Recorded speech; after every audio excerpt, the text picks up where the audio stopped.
जब ये बाथरूम में नहा रही होती है तो भतीजा जो है वो पीछे से बोलता है कि मुझे भूख लगी है।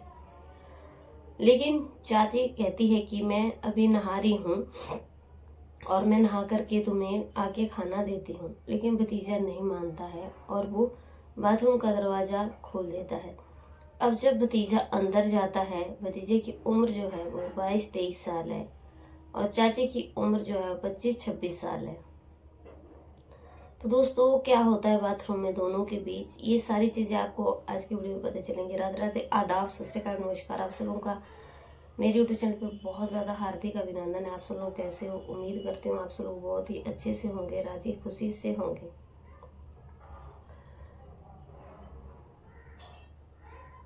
वीडियो शुरू करने से पहले दोस्तों मैं आप लोगों से एक ही गुजारिश करती हूँ कि मेरे चैनल को सब्सक्राइब करना, वीडियो अच्छी लगे तो लाइक करना।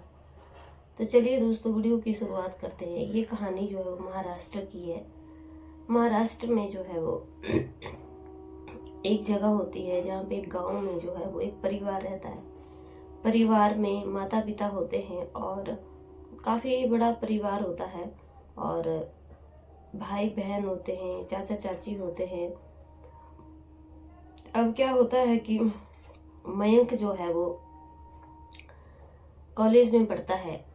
अब मयंक के जो चाचा हैं उनकी अभी अभी नई शादी हुई है और मयंक की चाची जो है वो काफ़ी बेहद खूबसूरत है देखने में। मयंक जो है वो अपनी कॉलेज की पढ़ाई पूरा कर लेता है और अब वो घर पे ही रहने लगता है।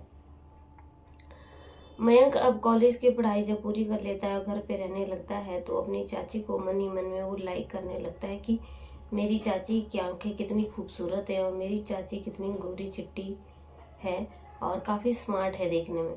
लेकिन चाची के मन में दोस्तों ऐसी कोई भी बात नहीं थी। चाची की नई नई शादी हुई थी और नई नई चाची का नाम प्रीति होता है। प्रीति की नई नई शादी हुई थी और प्रीति जो है वो अपनी आगे की ज़िंदगी की शुरुआत बहुत अच्छे तरीके से कर रही थी। अब आगे दोस्तों क्या होता है कि एक दिन चाची जो है वो घर पे होती है और मयंक आता है कि कहता है कि चाची मुझे खाना खाने को दो और मुझे भूख लग रही है। लेकिन चाची जो है वो दोस्तों बाथरूम में नहा रही होती है। तो चाची कहती है कि मैं तुम्हें आकर के खाना देती हूँ। अब चाची जो है वो नहा करके आ जाती है और फिर उसको खाना देती है। वो खाना खाता है और कहता है कि चाची तुम बहुत ज़्यादा खूबसूरत हो। तो चाची चाची के दिमाग में ऐसी कोई बात नहीं थी जो मयंक के माइंड में चल रही थी। अब चाचा जो हैं वो काम काज करने के सिलसिले से कंपनी में बाहर नौकरी करने के लिए चले गए थे। अब ये जो घर के लोग होते हैं, एक दिन क्या होता है दोस्तों, खेत में काम करने के लिए गए हुए होते हैं और घर पे जो है वो मयंक होता है और उसकी चाची ही होती है। वैसे तो मयंक भी उनके साथ खेत पे काम करने के लिए चला गया था, लेकिन मयंक जो है वो और लोगों से पहले घर पे वापस आ जाता है और चाची से बातें करने लग जाता है। अब चाची जो है वो उससे बातचीत ऐसे ही करती है और फिर उसके बाद चाची जो है बाथरूम में नहाने के लिए चली जाती है। जब चाची बाथरूम में नहाने के लिए चली जाती है तो मयंक जो है वो बाथरूम के दरवाजे के पास जाकर के बोलने लगता है कि चाची मुझे भूख लगी है, खाना खाने के दो। चाची कहती है कि मैंने खाना बना दिया है, तुम खाना अपने थाली में डाल लो और ले लो। क्योंकि दोस्तों मयंक बड़ा था। अब मयंक जो है वो साफ मना करता है कि वो खुद खाना नहीं लेगा और वो आपके हाथों से खाना लेगा। अब क्या होता है कि ये जो चाची होती है ये कहती है कि तुम इंतज़ार करो, मैं अभी आ रही हूँ। लेकिन मयंक कहता है दोस्तों कि मैं इंतज़ार नहीं कर सकता हूँ।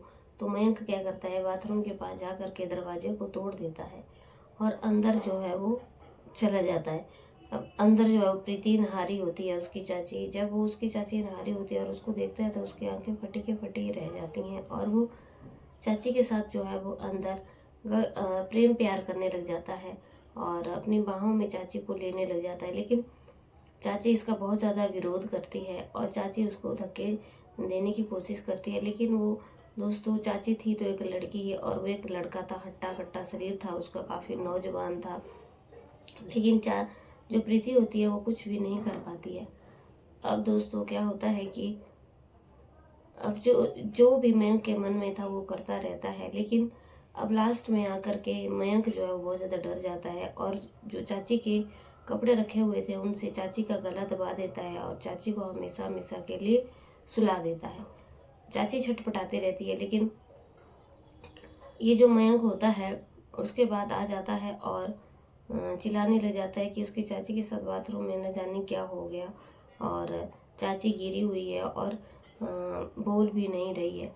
अब दोस्तों क्या होता है कि काफ़ी लोग वहाँ पे इकट्ठे हो जाते हैं, बहुत ज़्यादा भीड़ लग जाती है, आस पड़ोस के लोग पहले आ जाते हैं।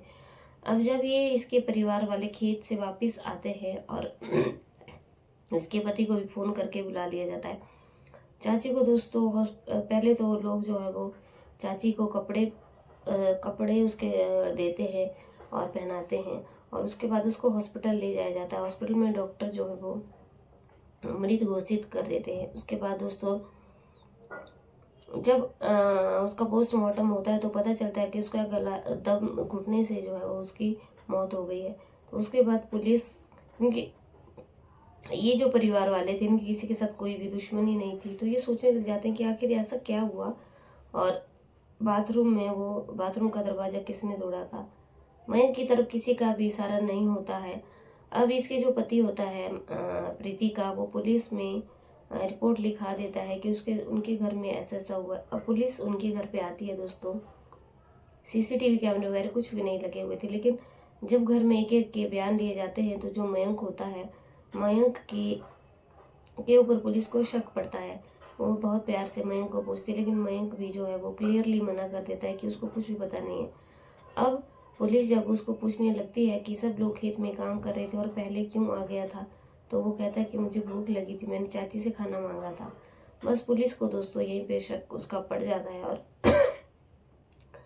पुलिस उससे काफ़ी सख्ताई से जब पूछती है तो मयंक जो है वो टूट जाता है और मयंक जो है वो पूरी कहानी पुलिस को बता देता है कि ये सब कुछ जो हुआ है वो चाची के साथ उसी ने किया है। क्योंकि उसको जब वो चाची उनके घर में पहली बार दुल्हन बन के आई थी, तो जब मयंक ने अपनी चाची प्रीति को देखा था तो मयंक को जो है वो पहली ही नज़र में उसे प्यार हो गया था और उसको अपना दिल दे बैठा था। लेकिन वो बार बार कोशिश कर रहा था चाची से बात करने की, लेकिन चाची जो है वो साफ इनकार कर देती थी।